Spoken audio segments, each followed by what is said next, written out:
Shalom, giving all praises to Yahweh by Shem Shai, double honors to the apostles and elders of Great Millstone, Yahweh by Shem Shai Brakatham, to the hopefully elect. And this is just real quick, man, because America's about to be laid waste. Alright, this place is about to become unrecognizable, the least to say.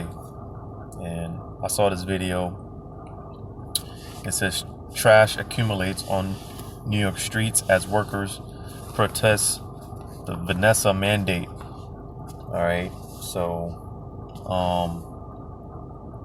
again, because Yahweh Shemel Shah, man, he's tearing this place up from the inside out, from the infrastructure, alright, system, economic wise, alright, from all angles. The Lord is tearing this place up. Alright, he's bringing this place down, man. So, like I said, I saw this video and it made me think of this here in 2nd Ezra, the 16th chapter. But before I get that, I'm going to go ahead and play some of this video of what they're talking about.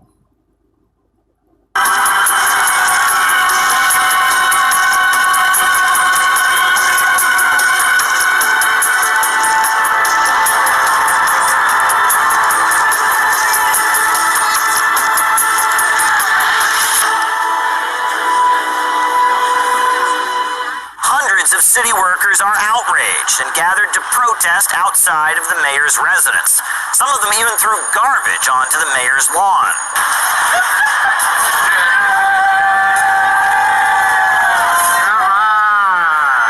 Garbage isn't only piling up on the mayor's lawn, it's everywhere. Sanitation workers across the city had a slowdown on Thursday. Residents have taken to social media to complain about what appears to be an act of protest by sanitation workers against the pending vaccine mandate. New York City Mayor better rethink his mandate real quick. My garbage wasn't picked up today and will get worse when New York City sanitation workers don't show up for pickups and snow plowing. Medical staff shortages. Burning fires not put out. City will be crippled.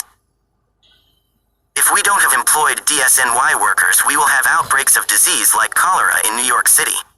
The mandate needs to be relaxed to prevent mounds of garbage on our streets. If your garbage hasn't been picked up, thank the New York City vaccine mandate. Bill de Blasio has been in touch with the sanitation department as well as the union that represents sanitation employees. He says this slowdown is unacceptable and that there will be consequences. Anyone who is not doing their job, you're harming your fellow sanitation workers, and you're harming your neighbors, and you're harming your city, and it's time to stop. Now, the Sanitation Workers Association fears that the slowdown may simply be foreshadowing a loss of workers coming on Monday. They're moving to snow shifts, 12 hours instead of 8, in anticipation of worker shortages. And it appears that as a result of this mandate, New York City could soon be losing 1 in 5. That's 20% of its fire departments due to firefighters not getting the jab. For the mayor to turn around and say we can run this department with 25 to 35% less members is ignoring the fact that we can't even keep firehouses open today. Right now their livelihood is on the line and their paycheck is on the line. If that doesn't motivate them, then me telling them to get vaccinated is not going to help them. There's a lot of people with a lot of stress. They don't know how they're going to feed their families, and they have to make this decision on an artificial timeline. All right, so pretty much, again, just to point that out, want to make with this is because in light of hundreds and hundreds of people pretty much walking out the jobs, all right, which includes the law enforcement and those that work in the medical field, the emergency service workers, which that's pretty much going to add fuel to the fire, so to say, because when all hell starts breaking loose and 911 is unavailable, the crime is going to spike, right? But not only that, because during Jacob's trouble, man, you're not going to have these sanitary workers, cleaning up the streets of Babylon, That's not going to be happening. You're not going to see dump trucks during Jacob's trouble. So, like I said, it reminded me of this here in 2nd Esdras chapter 16. Matter of fact, before I get that, I want to get this in Isaiah chapter 24. Isaiah chapter 24, verse 3 says, "The land shall be utterly emptied and utterly spoiled, for Yahweh hath spoken this word." And ultimately, that's going to come by way of the missiles, all right? Because the missiles are going to completely cleanse this place out, all right? But even before that, like it tells you in Luke, where the Lord said, the Lord is coming with fire, but what will it be if the fire already be kindled? Roughly paraphrasing it, because this place is already going to be up in flames, all right? This, all hell is already going to be breaking loose on all sides, all right? So, like I said, even before the missiles come, this place is going to be in complete shambles. It's going to be completely unrecognizable. All right, from the infrastructure, like I mentioned before, you're going to have rubble everywhere, man. Because one thing about America, Babylon the Great, she's also known as the virgin daughter of Babylon, and virgin being something or pretty much a girl that hasn't been touched yet, right? And as far as things concerning like warfare, being invaded and things of that nature, America hasn't been touched, but soon that's going to change. So, it's going to be soon in America. It's going to be something like with what you see going on in other places, like a couple of months ago with the whole situation with the Israelis and the Palestinians when they were going back and forth. You had tanks pulling up behind, tanks pulling up in the middle of the street, outside of people's homes or whatnot, shooting off rockets and whatnot. That whole type of setting is going to be here in Babylon the Great soon.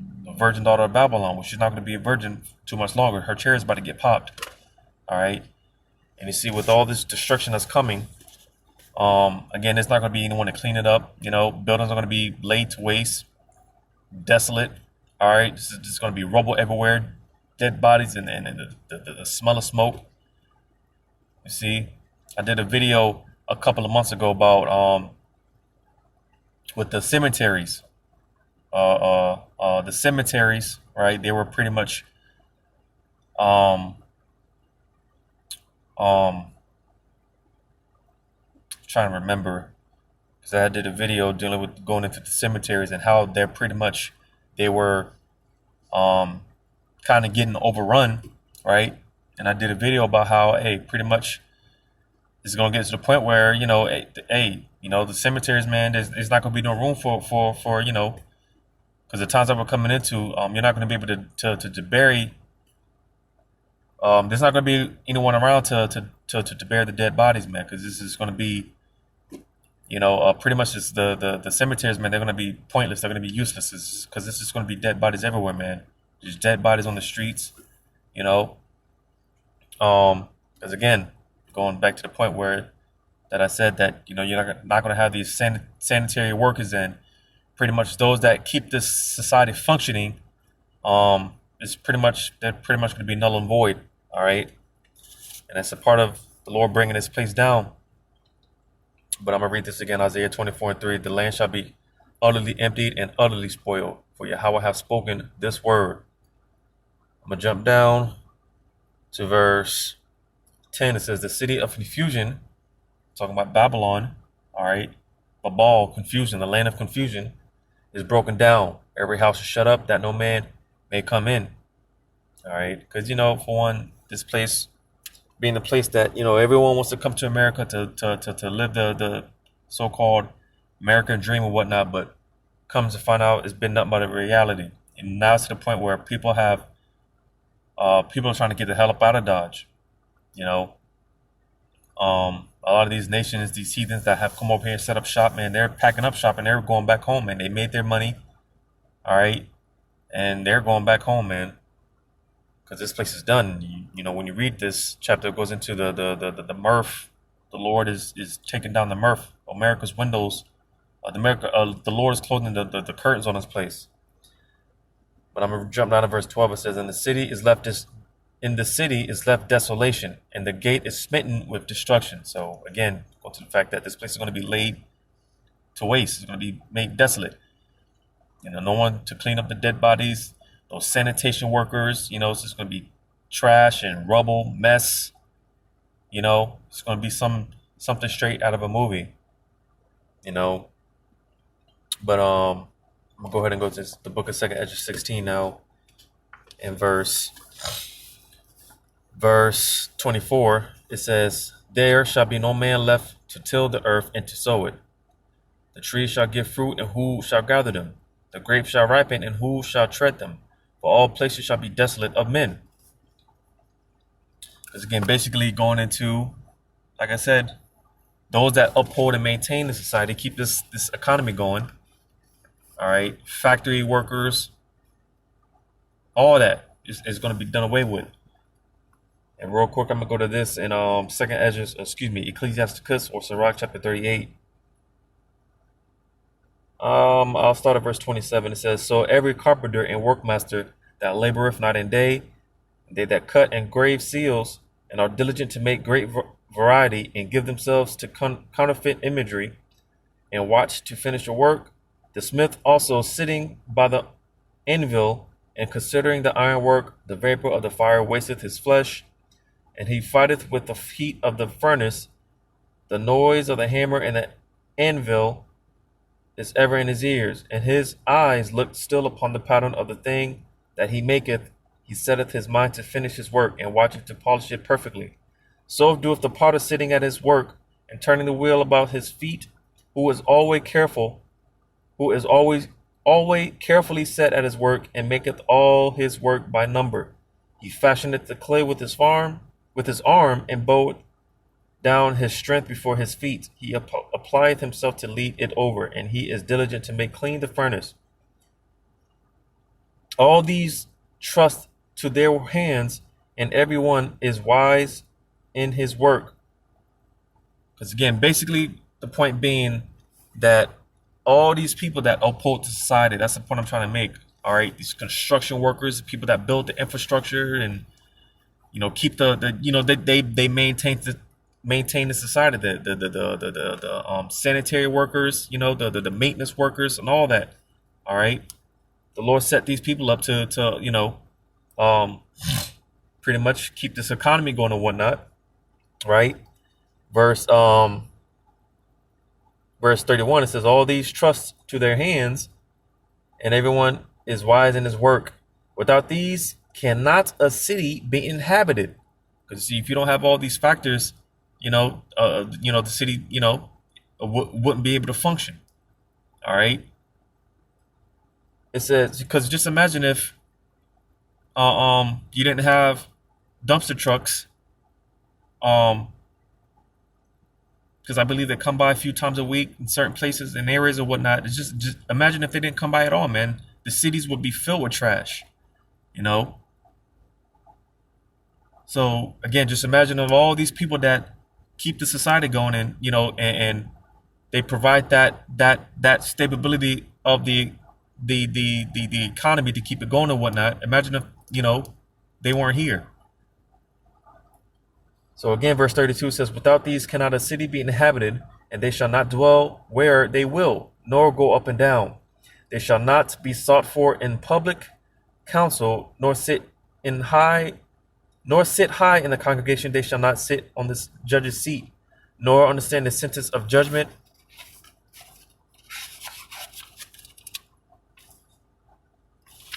They cannot declare justice and judgment, and they shall not be found where parables are spoken." All right, because pretty much Yahweh Shem Shai, like I said, created them. He set them up to uphold the Esau society and whatnot. And pretty much going into the council of Yahweh Shem Shai. All right, that's what the prophets for. The men of the Lord, that's what they're for. All right, not the average Joe Buck out here. All right, it says verse 34, "But they will maintain the state of the world, and all their desire is in the work of their craft." So you see, all right, So because that's what these people, that's what their motto is. They try to get a little piece of the pie. They try to establish themselves in the society and whatnot. All right, that's pretty much what they live for. Because hey, a lot of people, man, they take pride in their job and whatnot. When hey, versus us in the truth, we can care less about these jobs and whatnot. And you see, this is one of the tactics that Esau is going to use. All right, or he's already been using coming after the jobs, the workforce. All right, because a lot of people, man, they're attached to their jobs, man. They don't want to let the jobs go. So hey, they're gonna be given over to it. And this is why it's often said how not to have too many attachments to this place, because the more attachment you have, the harder it'll be to detach from it, to let it go. All right. So this is what pretty much these people, this is what they live for. They live, to work and maintain the society. They might make a decent living and think that they're doing something. All right. But nevertheless, that's what they live for. All right. Versus us, on the other hand, we our main focus is how about Shemal Shai. So, we're just hoping that, we're counted worthy to be partakers in this council that I just read about. Because like I said, we can care less about these jobs, man. We lose jobs, we just get another one, we get another one, man, and just trust in how about Shemal Shai that he'll maintain us somehow, some way. But nevertheless, like I said, the time is going to come where all that's going to be done away with. You're not going to have these people that uphold the society, that upholds Esau society. They're going to be done away with. And going back to 2 Esdras 16, I'll read from verse 28. It says, For of a city there shall be 10 left, and 2 to the field, which shall hide themselves in the thick groves and in the clefts of the rocks, as in an orchard of olives. Upon every tree there are left 3 or 4 olives. Or as when a vineyard is gathered, there are left some clusters of them that diligently seek through the vineyard. Even so, in those days there shall be 3 or 4 left by them that search their houses with the sword. All right, because again, being that this place is going to be laid desolate, it's going to be laid to waste. All right, it's going to be something like, reminds me of that a few scenes from the movie I Am Legend. Right, you had Will Smith's character, driving around, and because of the fact that there was no sanitary workers, you had the vegetation, overgrown and pretty much, take over the land and whatnot. All the building infrastructures were covered with vegetation. Some buildings were collapsing. All type of stuff like that. Why? Because for one, you didn't have the people that maintain and uphold the cities. So you see, that's what we're coming into. All right. Where you're not going to have these guys, these sanitary workers and, stuff like that, right? Because like I said, you're not going to have dumpster trucks delivering up, taking up trash, delivering. You're not going to have dumpster trucks, city trucks and whatnot, taking up the trash, going to neighborhood to neighborhood, house to house, picking up. No, man, you're not going to have that during Jacob's trouble. All right. But, verse 32 says, And the earth shall be laid waste, and the fields thereof shall wax old, and her ways and all her paths shall grow full of thorns, because no man shall travel there through. So you see, like I just said, all right, none of these guys, they're gonna, all this is gonna be done away with, and this place is gonna be very soon, man. This place is gonna be very unrecognizable. All right.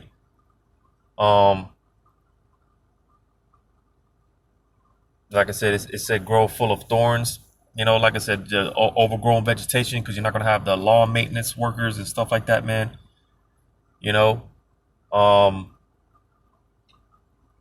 to think of something else, but it has slipped my mind. But nevertheless, man, again, because it talked about there being 1 or 2 to a city, 10 left to a city, right? Once cities that were once very vibrant and thriving and whatnot, like places like New York, the place that so-called never sleeps. Well, ever since this pandemic, man, hey, the Lord put that place to rest, right? But the point being that places like New York, where you just have people, just from all backgrounds and all nations come through, and it's just, traffic everywhere. Where New York, man, like I said, going back to the scene that I mentioned with I Am Legend, right? Because I if I'm not mistaken, I believe that was I believe that was New York, if I'm not mistaken, New Jersey or New York, right? But just picture that. Picture something like that, because that's how it's going to be. 2-3 people left, and not literally, 1 or 2 people to a city, but just the fact that a place that has thousands and thousands of residents is just reduced to almost being a rare, well, I'm not going to say rare thing, but the fact that or I'll put it like this, it's not going to be so common to see other people like that, because things are going to be so bad out here that if you do come across someone, and this is why we're going to have the spirit of Yahweh Shemal Shaman, because you're not going to know if the individual is trying to kill you, or whatever the case may be, because like I just read it here in 2nd Ezra 16, how you're going to have people traveling to different places, different houses and whatnot with the sword, man, because in that time, man, it's going to be a dog-eat-dog world, man. People are going to be take whatever they can get, so when you come across individuals, right, I mean, the spirit, man, is going to have to be dealing with you to be able to discern if this person is a danger or not, but nevertheless, man, just the point I'm trying to make, the fact being that again, you're not going to have a lot of these people that uphold Esau's cities, all right. You're not going to have sanitation workers, lawn maintenance workers, and so on and so forth working throughout Jacob's trouble, all right. And this is what we're heading to, man. This place is going to be laid to desolate. It's going to be laid waste. It's going to be very unrecognizable soon, sooner than soon, Lord's will, man. But hopefully this was edifying, giving all praises to Yahweh Shema Shai, double honors to the apostles and elders of Great Millstone. Yahweh Shema Shai, Barakathum to the hopefully elect. Lord's will until next time, Shalom.